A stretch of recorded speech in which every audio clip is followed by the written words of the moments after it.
중국의 과욕이 화를 불렀습니다. 중국과 국경을 마주하거나 중국으로부터 고통을 받고 있는 인도, 베트남, 필리핀 세 개 나라가 중국 견제를 위해서 손을 맞잡고 군사훈련과 함께 중국의 확장주의를 막기 위한 공동행동에 돌입했습니다. 인도, 베트남, 필리핀에 포위된 중국에 대해서 Y타임스가 추적해봤습니다. 지금 시작합니다.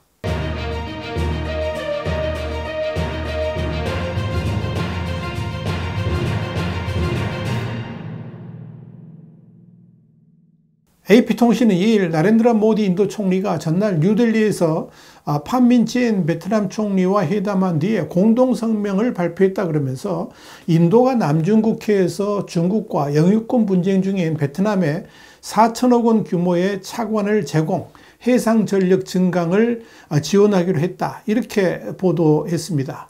AP통신에 의하면 양국은 우선 광범위한 인도태평양 지역의 안정에 기여하는 국방협력을 강화하기로 합의를 했고, 이에 따라 인도는 베트남 해상안보 강화를 위해서 3억 달러 한 4,120억 원의 차관을 제공하기로 했습니다.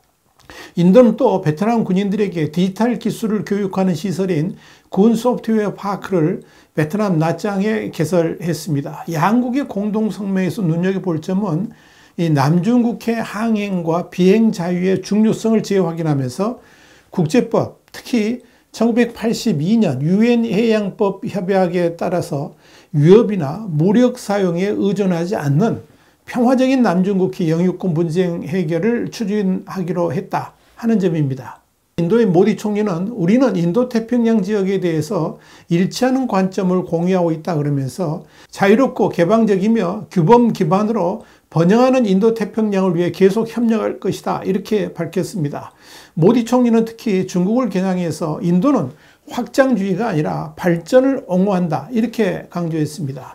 여기에 대해서 베트남의 찐 총리는 양측이 남중국해의 평화와 안정을 보장하기 위해 정보를 공유하고 협력하기로 합의했다 그러면서 인도태평양 지역은 성장의 기관차이지만 강대국들의 정치가 격렬하게 벌어지는 곳이기도 하기 때문에 우리는 지구적이고 다자주의를 옹호하는 접근법과 방법론이 필요하다 이렇게 강조했습니다.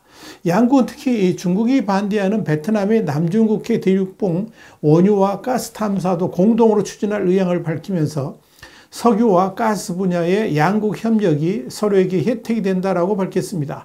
이에 따라 인도와 베트남 양국은 앞으로 5년간 양국 간의 무역과 투자를 2배로 늘리는 것을 목표로 반도체와 친환경 기술, 인공지능, 클라우드 컴퓨팅, 기후변화 대응 같은 분야에서 협력을 진전시키려 했습니다.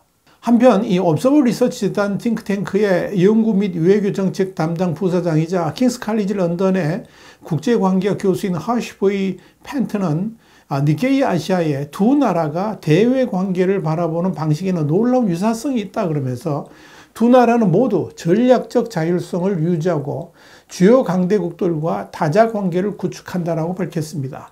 펜트 교수는 이어서 베트남은 최근 몇 년간 미국과의 격동의 역사에도 불구하고 미국과 강력한 파트너십을 구축했고 남중국해 영유권을 둘러싼 중국 요인이 외교 정책에서 더욱 두드러지는 가운데서도 러시아와의 관계를 평온하게 유지하려고 노력했다 이렇게 밝혔습니다.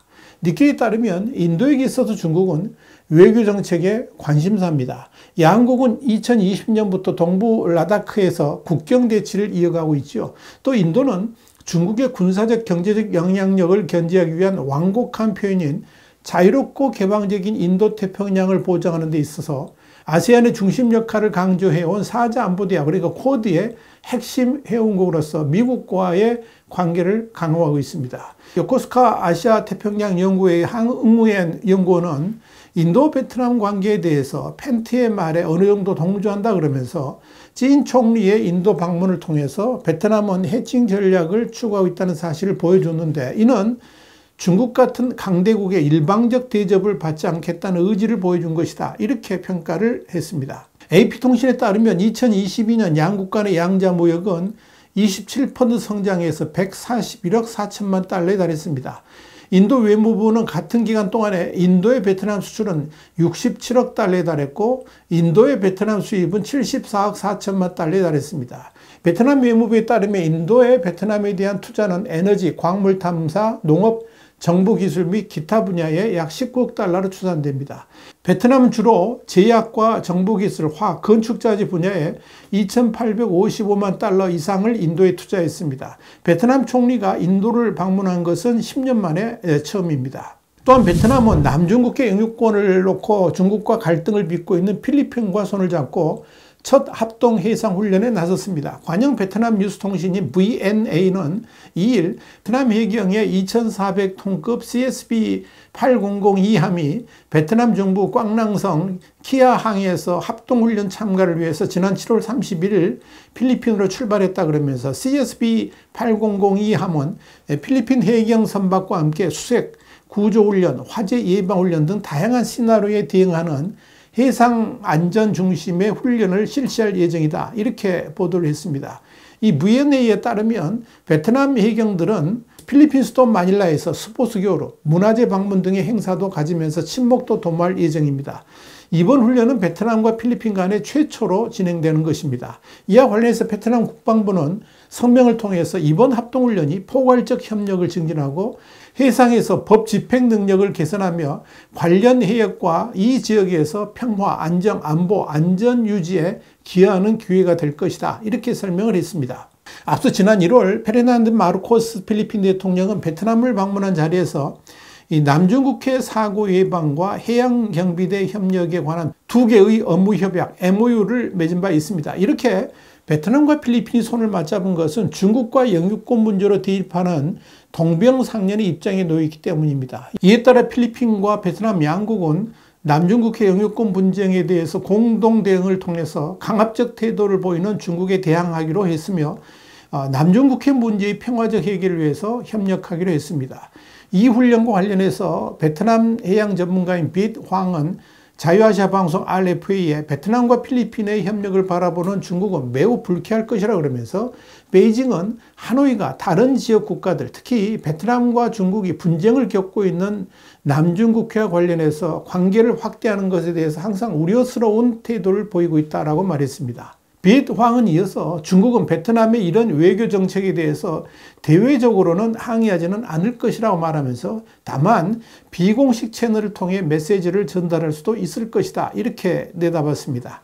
호주 뉴사우스 웨일즈 대학의 국방분석가인 응우엔 더 푸옹도 RFA에 중국이 베트남에 강력히 항의할 가능성은 낮다 그러면서 지역 해양 경비대 간의 협력은 아세안 국가들에서 흔히 있을 수 있는 일 정도로 가볍게 치부할 수도 있다. 이렇게 설명했습니다. 중국은 그가 남중국해에서 U자 형태로 9개 선, 그러니까 9단선을 긋고 이 안에 약 90% 영역이 자국영이라고 주장을 해왔습니다. 이에 필리핀은 국제상설중재재판소에 소송을 제기해서 2016년 중국 주장이 국제법상 근거가 없다는 판결을 얻어냈지만 중국은 이를 무시하고 영유권을 고집하면서 필리핀, 베트남 등 주변국과 대립을 하고 있습니다. 베트남, 필리핀 그리고 인도, 베트남 간의 유대관계 강화에 이어서 인도와 필리핀 간 군사협력 강화도 이미 이루어진 바 있습니다. 지난 5월 인도태평양 등지에서 중국을 견제하는 인도의 전함 유도미사일 구축함 델리호와 유조선 샥티오, 대잠호위함 길타노 등 세 척이 남중국해 영유권을 놓고 중국과 마찰을 빚고 있는 필리핀을 친선 방문했습니다. 인도 전함 세 척은 나흘 일정의 필리핀 방문 기간 동안에 필리핀 해군과 훈련 그리고 인적 교류 등을 진행했습니다. 특히 눈여겨볼 것은 이번 필리핀 방문이 인도가 지난 4월 자국산 초음속 순항 미사일인 브라모스 시스템 3기에 대한 필리핀 인도를 시작한 가운데 이루어졌다는 점입니다. 이는 양국이 2022년 1월 맺은 3억 7,500만 달러, 약 5,100억 원 규모의 계약에 따른 것입니다. 인도는 또 정기적인 합동 군사훈련 등을 통해서 싱가포르와 베트남, 인도네시아, 필리핀 등 아세안 회원국들과 국방협력을 강화하고 있습니다. 특히 지난해 5월에는 필리핀 등 아세안 회원국들과 남중국해에서 처음으로 합동 군사훈련을 진행하기도 했습니다. 인도는 중국이 인도양 해역에서 위성 및 미사일 추적 기능을 지닌 선박을 운영하는 상황을 면밀히 관찰하는 등 중국을 견제하고 있습니다. 이렇게 중국을 두고 국경을 마주한 인도와 베트남 그리고 남중국해 문제로 분쟁을 거듭하고 있는 필리핀과 베트남 또 중국이라는 빌런을 두고 치열한 견제를 계속하고 있는 인도와 필리핀이 힘을 합쳐서 중국에 공동 대응하기로 했다는 것은 중국의 외교적 입장을 매우 당혹스럽게 만들 가능성이 높습니다. 이는 결국 인도와는 국경을 두고 중국이 과욕을 부리고 있는 것이고, 또 베트남과 필리핀과는 남중국해를 두고 역시 중국이 지나친 욕심을 부리면서 생겨난 외교적 참사라고 할 수 있을 겁니다. 그럼에도 중국은 욕심을 내려놓을 줄을 모릅니다. 그런 과욕이 결국 중국의 미래를 망칠 수도 있다는 것을 중국만 모르고 있다는 것이 그야말로 한심스럽습니다. 와이탄 국제정세 분석의 추복이었습니다. 감사합니다.